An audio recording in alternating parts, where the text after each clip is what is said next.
size, I believe personally for me, makes a difference. I have very little, I'm covered in ink. I have very little, like, short hands. I stopped growing when I was about 10, so I'm pretty sure I've got probably child-sized hands.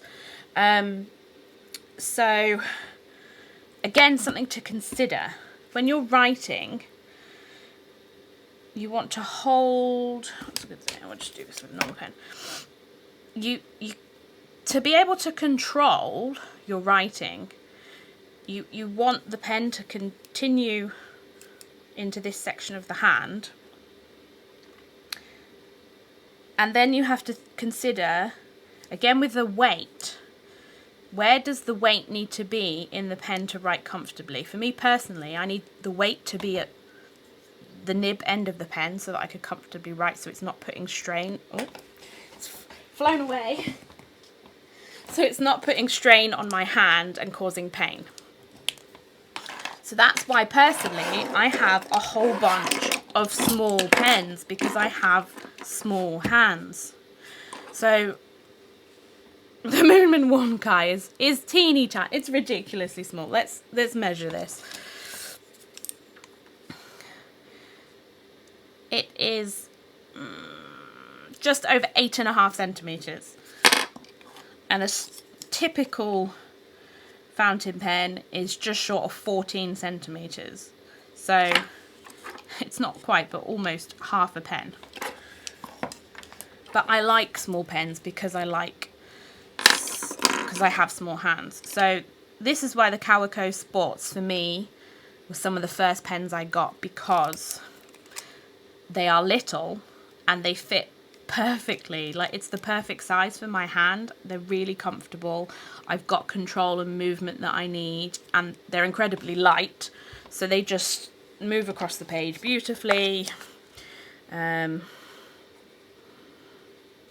I don't have to put too much effort into it. Yeah. Now, lots of people, again, I'll go over it. You'll hear the phrase, post the cap. Now, what does that mean? I kept hearing it, and I was like, I've got no idea what this means. And I had to ask somebody, because I just thought, I kept hearing it, and I don't know what it means. So,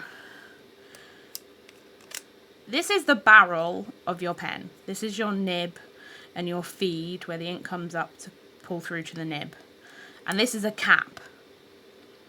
So to post the cap of your pen, you're going to, whether it's a screw or a push, that is posting the cap of the pen. That's what that means. And most pens, you can post the cap. Obviously, it does add extra length. The Moonman Wonkai is the only one that I do actually post, because I don't like having posted caps. That's just a preference of mine. So that's the only one I do post to give me that length to be able for it to be comfortable. Again, the TWSBI actually has an extra thread section here so that you can untwist it there, and you can twist it on the other end. Now, the Moonman, you cannot post the cap, because the width of the bottom of the pen is the same as the width of the top of the pen, so you can't post the cap. So when you're writing, you'd have to put your cap down somewhere, and then write, and then put it back on. Now, personally, that's what I do anyway, and that's to do with a balance and weight issue, which I'll go into. But yeah, the rest of my pens, you can post them. I have 4 of these because I like them so much, so I'll just leave that in there. The Lamys, you can, see, I don't like that metal going onto metal. I hate that, but yeah, so that's what posting the cap means.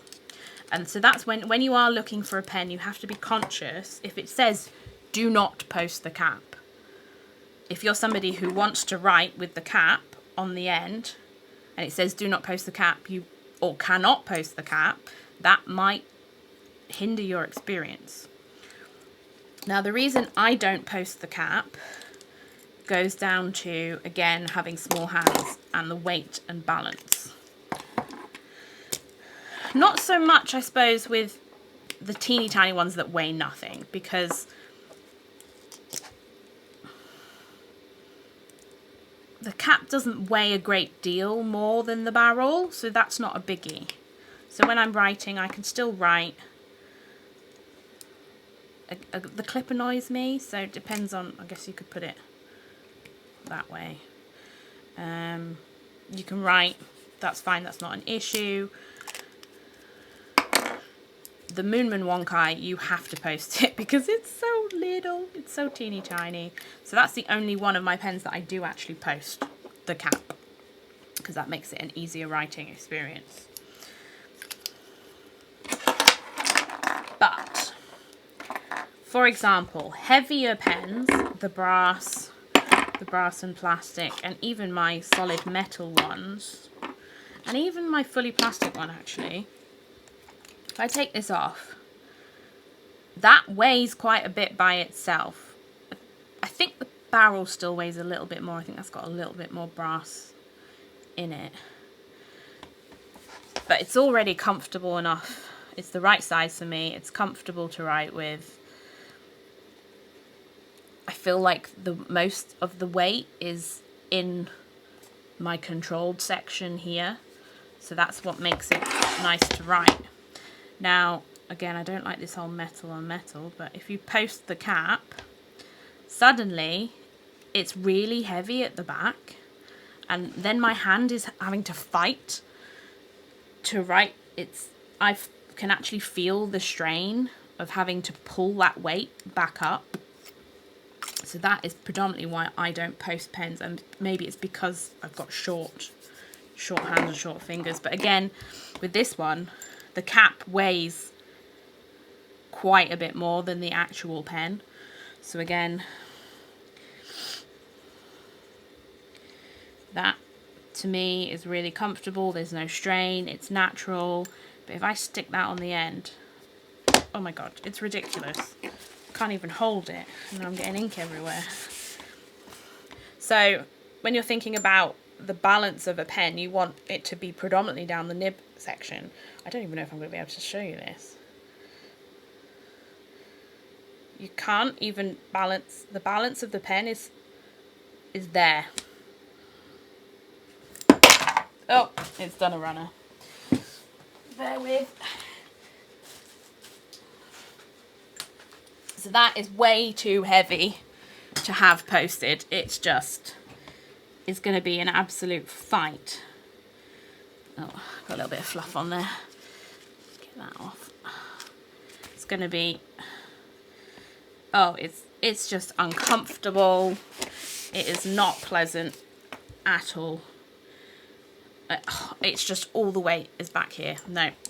So that's why I do not like posting my pens. Again, that cap is heavier than the entire pen. So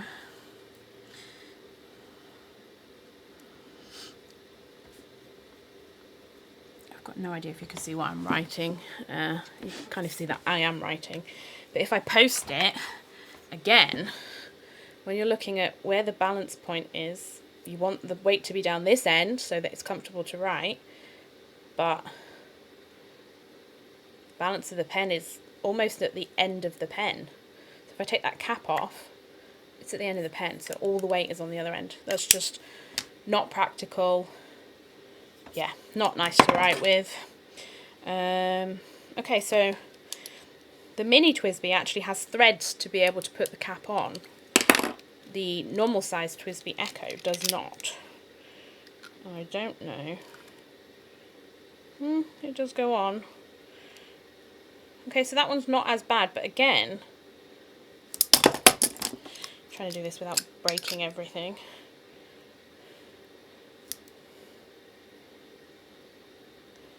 The balance is, again, very near, so somewhere around here, the end of the pen. So it's not ideal. So something to be aware of if you are somebody who, I don't even know if I have a normal pen. It's just a normal gel pen, where the caps are considerably smaller in comparison to the pen. They weigh nothing in comparison to the pen. Your natural thing is to stick them on the top and write, so that you don't use your lids. But something to be aware of with fountain pens is, depending on what you get, The lid, if you look at the comparison there, those pens, that one's actually slightly longer. The cap of the pen, it's not quite, but it's almost half the length, whereas the lid of the gel pen is much smaller. So it's something to consider if you're only used to writing with normal gel pens or ballpoints with lids. What's going to be comfortable for you? Are you going to want to stick it on the end? In which case, is it going to make it really heavy? So yeah, that is pens, fountain pens, nibs, inks, how to fill them, the different materials, the weights. Is there anything else? The only other thing I would like to discuss is being a left-handed person. Hey guys, thanks for watching part 5, all about hand size. I wonder if you knew that having a small hand or a long hand would actually make a difference as to whether a fountain pen would work for you or not. If you like what you're seeing, please like and subscribe, and stay tuned for part 6, which is all about being left-handed in the world of fountain pens. See you later!